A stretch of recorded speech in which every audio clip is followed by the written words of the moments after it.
Uşaqlar, bugünkü dərsimizin izahı olacaq Çin 19-cu əsrdə mövzusu. 19-cu əsrdə Çinin Manjur Çin sülaləsi idarə edirdi.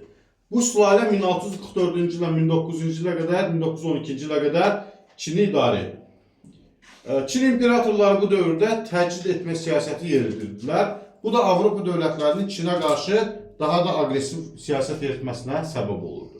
Avropa tacirlərinin Çində məskən salaraq yaşadığı yerlər faktoriya adlanırdı. Sual qoymuşum, faktoriya nədir?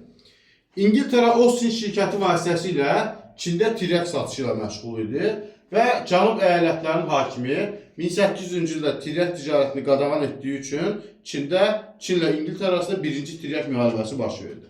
1840-42-ci illərdə başlamış birinci tirək müharibəsi Nankin müqaviləsi ilə nəticələndi.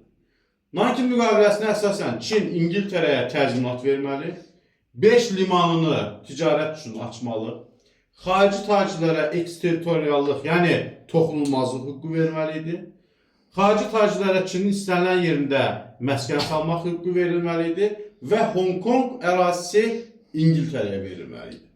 1844-cü ildə Çin hökuməti ABŞ və Fransa ilə də eyni tipli qeyri-bərabər müqavilə imzalamağa məcbur oldu. Həmçinin Nankin müqaviləsi ilə Çinin yarım müstəmləkəyə çevrilməsinin əsası qoyuldu. Birinci tirək müharibəsi ilə ikinci tirək müharibəsi arasındakı dövrdə Çində Taypin üsyanı baş verdi. Taypin üsyanı 1850-64-cü illərdə oldu. Onlar kəndli imperiyası yaratdılar, kəndlilər idi. Səmavi rifah dövləti yaratmaq istəyirdilər. Qadınlara kişilərlə hüquq bərabərliyi verdilər. Lakin feodal qaydalarını onlar ləğv etmədilər. 1850-64-cü illərdə bu üsyan yatırıldı. 1856-1860-cı illərdə ikinci tirək müharibəsi baş verdi və bu müharibə Pekin müqaviləsi ilə başa çatdı. Pekin müqaviləsinin şərtlərinə görə tiryəkin açıq satışına icazə verildi.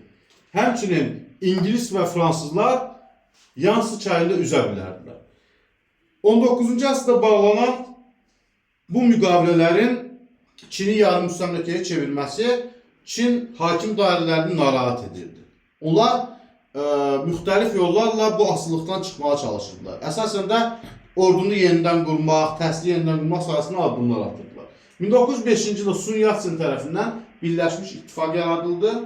1911-13-cü illərdə isə Birləşmiş İttifaqın təşkilatçılığı ilə Çində üsyan baş verdi, yəni inqilab baş verdi daha doğrusu və Çin inqilabı nəticəsində Çin prezidentli respublika elan olundu, monarxiya quruluşuna son qoyuldu.